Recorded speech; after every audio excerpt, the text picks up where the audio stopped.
Feiticeiro, tu és meu regaço, linda terra de raro esplendor. Os teus filhos trabalham felizes, conhecendo da vida o labor. Sempre alegre, seguindo na estrada, pisando as pegadas que Bento deixou. Teu riacho sugere feitiço, onde o sol sobre a mata reluz. Verde vale que pastava o gado, terras férteis que tudo produz. Quando os homens tomaram atitude, ergueu-se um açude de águas azuis. Há muito tempo o povo tenta entender o motivo. Vou revelar o segredo. Vou arrancar do arquivo, conta um fato verdadeiro, a história de feiticeiro contada toda em um livro. Não vou deixar no arquivo, para o povo vou contar tudo. Abra uma página do livro e lê o seu conteúdo.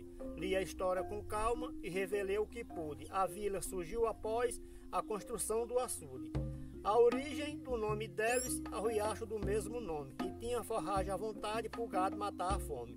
O gado chegava magro, saía gordo e roliço, os fazendeiros diziam, só pode ser um feitiço. O açude feiticeiro, quem projetou esse açude feiticeiro foi um filho de Joaquim Antônio, dali do Embaixo. Agora ele sendo filho do Joaquim Tava, pai do Joaquim Tava, de Juarez e Ademar, Manduca estava, né? Que eu já sei desse daí, eu estava, o filho dele, o Xadá, que ele estudava lá. Quando ele passava aqui nesse imprensado, ele dizia, papai, se um dia eu crescer na vida, eu faço um assunto para a nação. Aí ele botou aquele na memória e passou tempo, aquela revolução em 23, ele morreu no fogo em Copacabana. Quando veio 32, o velho lembrou, a fitinha dentro. Aí escreveu uma carta para o Juarez, que ele era o ministro da Agricultura, Zé Neto, ministro da Aviação, e ele, enfim, e Getúlio Vargas era o povo, e aí, como se diz, na maior pobreza, que nem um percata desses pés eu trazia, esse chão desse retrato aqui, foi quem me trouxe para aí, era o primo da minha mãe. Aí eu fiquei vivendo, só ficou conversando e falando de seca e tal. Justamente que esse mesmo engenheiro que fez isso aqui, eu trabalhei com ele em 42. Estamos diante de um dos maiores patrimônios do distrito de Feiticeiro, a Galeria do Açude Público Joaquim Tava. O que é esse distrito? O maior distrito do município de Jaguaribe, no Médio Jaguaribe, região centro-oeste do estado do Ceará. Feiticeiro tem sua origem marcada de acordo com a seca de 1932 e suas consequências sociopolíticas. Mas primeiro eu gostaria de narrar um pouco sobre esse pitoresco nome Feiticeiro. Vindo à tradição oral, narra-se que o nome Feiticeiro tem a ver com secas e com gado. Teria um pecuarista de nome Bento Pereira de Miranda, vindo com seu gado do estado de Pernambuco e colocado em 2 locais. Um desses locais seria um sítio, à época chamado Jatubarana, no Riacho Jatubarana, de mesmo nome, e que, mesmo na seca, haviam olhos d'água suficiente para ter vegetação e o seu gado escapar. Após a seca, o pecuarista voltou aos 2 locais. Num primeiro, nada do gado sobreviver. O segundo local, que foi nas proximidades do sítio Barbalho, nessa região do Jatubarana, o gado se encontrava não só vivo, como bastante robusto, né? E alegremente o pecuarista começou a dialogar com as pessoas do lugar e provocou nas pessoas a reflexão de que ali existia algo de feitiço, existia um encantamento, né? Onde no caso o gado teria escapado por conta desse encantamento. Então feitiço aí na origem etimológica da palavra, né, em francês, baseado também nas influências da costa africana, de nativos, fetiche, né? Seria o encantamento, um objeto que causa encantamento, então um objeto que faz algo sobrenatural acontecer. Então a origem do nome feiticeiro tem a ver com isso. Entretanto, esse lugar, enquanto povoado, nasceu como? Né? Há uma política nacional que eles chamavam de combate à seca, né? Nós diríamos hoje políticas de convivência com a seca seria o ideal, mas nessa política do governo provisório de Getúlio Vargas, existiram duas grandes estratégias na Inspetoria Federal de Obras contra Secas, construção de rodagens e açudagem. Paralelo a isso, há o surgimento de vários campos de concentração em locais próximos a estações de trem. Quixeramobim, Senador Pompeu, Ipu, são alguns Cratos, são alguns dos lugares onde na seca de 1932 se instalaram os chamados campos de concentração, onde ali era prometido às pessoas comida, bebida e escapar da grande seca. Essa obra aqui foi autorizada pelo governo por quê? Porque não se criou um campo de concentração. Não havia ferrovia próxima a essa região. Então era preciso estancar a possibilidade dos sertanejos saírem do interior, saírem dos sertões para ir para a capital Fortaleza. Foi aí em que se deu a autorização dessa obra, que inclusive em documentos oficiais se diz que do ponto de vista técnico e econômico, em momentos normais essa obra não teria sido realizada. Porém, a construção desse espaço, refletindo a partir de Sertor ou até de Albuquerque Júnior, nós podemos pensar como relações de força, relações de poder. E a seca de 32 foi um marco onde se acumulou aqui centenas e centenas de sertanejos, famílias inteiras, em barracos. A jusante desse açude existiam os grandes barracões e as barracas pequenas onde ficavam os trabalhadores da obra. Aqui a montante era onde acontecia a grande força de trabalho. Essa obra foi feita, portanto, para concentrar os sertanejos dessa região e de outros lugares. Vieram pessoas de vários estados, inclusive, e o objetivo político dela, no sentido do período de seca, foi conquistado. Realmente aqui se concentrou uma grande quantidade de trabalhadores. Porém, o que o poder político não esperava, o que a região, em termos de política, não esperava, era que alguns daqueles trabalhadores, considerados e chamados por ele de caçacos, resolveram que ficariam nesse lugar, que tentariam a vida nesse lugar. O que é interessante perceber é que aqueles trabalhadores que possuíam terras nos seus lugares de origem, eles retornaram. Os que permaneceram aqui no lugar, os que desejaram criar uma vida nova através do açude feiticeiro, eram aqueles que eram trabalhadores, eram aqueles que eram meieiros, eram aqueles que não tinham terras. Então, o que aconteceu no pós-inauguração? Inclusive, a obra serviu como palanque de propaganda, de preparação no ano que antecedeu a eleição convocada por pressões por parte do Getúlio Vargas em 34. Ele veio a Feiticeiro inaugurar Feiticeiro. Na verdade, ele passou um mês visitando vários estados do Nordeste, inaugurando obras com foco nessa questão climática. E ao vir aqui, ele se encontrou com políticos da região, como o ex-ministro, seu ministro naquele momento, Juarez Távora. E eles inauguram esse açude com o nome Joaquim Távora. Joaquim havia morrido em 1923, só que interessante que no discurso do Getúlio Vargas, ele diz que o Joaquim sofreu muito por essa obra. Estava sendo homenageado porque ele foi decisivo para a obra. Ora, se a obra em tempos normais não ocorreria, essa obra não estava planejada anteriormente.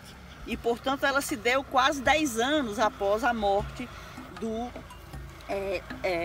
militar Joaquim Távora. Então, A obra é inaugurada, só que alguns trabalhadores permanecem. E o que vai acontecer? Depois vai ser criado um escritório do DENOX, da então IFOX aqui na região, e vai se ter um apelo de tecnologia, de técnicas voltadas a fazer um novo controle. Dessa vez não é o controle rígido que era durante a obra. Dentro da obra existiu o controle rígido de horários, de regras, de vacinação para as várias doenças que estavam virando epidemias. Então, no pós-inauguração, o que houve? Um ajustamento ali, um alinhamento entre os técnicos da então IFOX e os trabalhadores. E houve grande produção logo nos primeiros anos. Então, o que nós poderíamos dizer, entre 33, mas principalmente o ano de 34 e o ano de 35, o recorte desse trabalho, são anos em que a parte agrícola vai ser muito incentivada. Aqui na Jusante do Açude, inclusive, era feito meio que um laboratório, o que até hoje a população chama de sítio DENOX. Era lá que eles incentivavam o plantio de citros, era lá que eles incentivavam o plantio de hortaliças, né? E na montante, dentro das áreas de vazantes e irrigação, se cultivava milho, feijão, arroz. Então, o que se pôde perceber no início ali da década de 30, após a inauguração, na verdade após 33, é uma pujança no campo da agropecuária estimulada, né, pela presença de tecnologia. Aí foi a introdução do arado, aí foi a introdução de técnicas de cultivo, o cooperativismo entre a Inspetoria Federal de Obras contra a Seca e os trabalhadores do campo naquele momento. Isso teve tanto sucesso que nos anos seguintes se estimulou a cotonicultura, né? E Feiticeiro foi um dos pontos de destaque na cotonicultura e também no beneficiamento da Oiticica, chegando a ser inclusive sede de uma filial de uma indústria nesse sentido, nesse ramo. Portanto, o nascimento desse lugar, desse povoado, tem a ver com essas questões, né? Com a resistência dos trabalhadores e com um período de apoio técnico, de apoio, de acompanhamento, né, rigoroso por parte da IFOX no sentido da produção dessas pessoas. Daí surge o distrito, o grande distrito hoje de Feiticeiro. Ó feiticeiro, o teu feitiço nada mais é que a força do braço do teu homem e a coragem da tua mulher. A primeira casa que foi feita aqui em Feiticeiro, que as casas eram umas casas velhas de tarde, não era Feiticeiro, era só a casa velha de tarde, né? Então ele fez o escritório para poder eles terem as casas para vir, esses que vieram fazer o estudo do açude, fizeram primeiro essa casa, o escritório. Eles vinham para a casa que não tinha casa prestada. Então fizeram aquelas casas da residência, eles mataram, aquela era mata. Nessa época não tinha história de fazer parede com ferro, com essas coisas. Essas paredes foi feitas com braço de homem. Carregando terra, sabe em quê? Em jumento, com aquelas caçambas de um lado, outra do outro. Carregava terra em jumento, carregava em besta, carregava em burro, em cavalo. Cada um operário daqui tinha esses animais, tinha sua turma de carregar terra. Sabe de onde foi que fizeram que essa terra veio para fazer a parede? Lá do Barbalho. Esse serviço da parede nunca parou, era de dia e de noite. Umas turmas de dia e outras de noite, não está entendendo? Mas o governo só mandou zinco para fazer as barracas de zinco para os trabalhadores. E alavanca, picareta, carro de mão. Aí isso foi feito com braço de homem, isso aí. Foi, mas só mandou isso aí. E era cheio de barraca. Agora não faltava alimento, né? As barracas tinha bodega, de tudo tinha. Meus tios vieram trabalhar aqui, 4 tios meus que moravam no Buqueirão vieram trabalhar aqui. E era gente, não era brincadeira não, e nunca parou, era de dia e de noite assim. Aí não faltou dinheiro não, o governo mandava. Nunca faltou dinheiro e nunca faltou comida para ninguém, né? Porque tinha de tudo. Agora a barraca era de zinco também. E aqui era cheio de barraca a barraca dos meninos lá de casa era bem ali, de zinco. Tudo de zinco. Agora, quando foi em 32, todo mundo era sadio, mas quando foi no mês de 33, veio a febre aparatífica, chamada febre amarela, e o povo ia se consultar com o doutor. Aí ele passava remédio, não é para dar comer, morria muito, era de fome. Morreu muita gente, foi de fome, não foi nem da febre. Graças a Deus que minha família nenhuma adoeceu. Minha avó era muito católica, rezava muito. Ninguém adoeceu, mas morreu. Meu marido, nesse tempo, ele era um rapazinho novo, a gente tinha dias que enterrava 10 pessoas. 33. Aqui não tinha cemitério, mas aí eles levavam para enterrar em floresta, enterravam no caminho, porque não iam para lá, levavam picareta, levavam pato. Aí nesse mato tá cheio de cova do povo de 33. Morreu muita gente em 33, foi. Da Paraty, febre amarela. Uhum. Mas não morria mais, era de fome. Olha, uma irmã de meu marido, que tinha apelido de padre, ela adoeceu. Aí ele veio com ela aí, para se aceitar com o doutor passou remédio, não é para não dele mesmo. Aí ele disse, eu não vou deixar minha irmã morrer de fome não. Mamãe, bota feijão no fogo. Aí ela botou um feijão no fogo.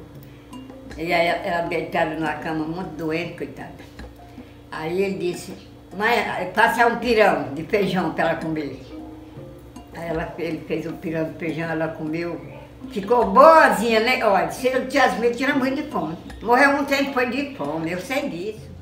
Deixei um pequeno espaço para falar com liberdade da minha gente querida, da minha localidade. Como todo brasileiro tem suas curiosidades. A começar pelo nome que o nosso lugar tem. Ele é muito intrigante e curioso também. Feiticeiro, o que é isso? Alguém que bota feitiço, porém não enfeitiça ninguém. Sei que isso é uma lenda. Tenho certeza, não acho.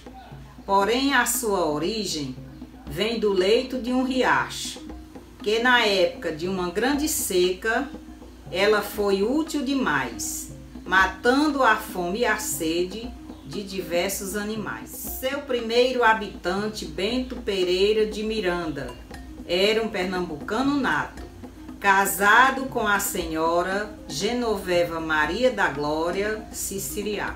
Neste lugar tem de tudo, do artista ao roceiro, pois eu vou falar agora de um famoso cancioneiro, Francisco de Assis Maia, homem simples e franco, conhecido em todo o Nordeste como vulgo Louro Branco.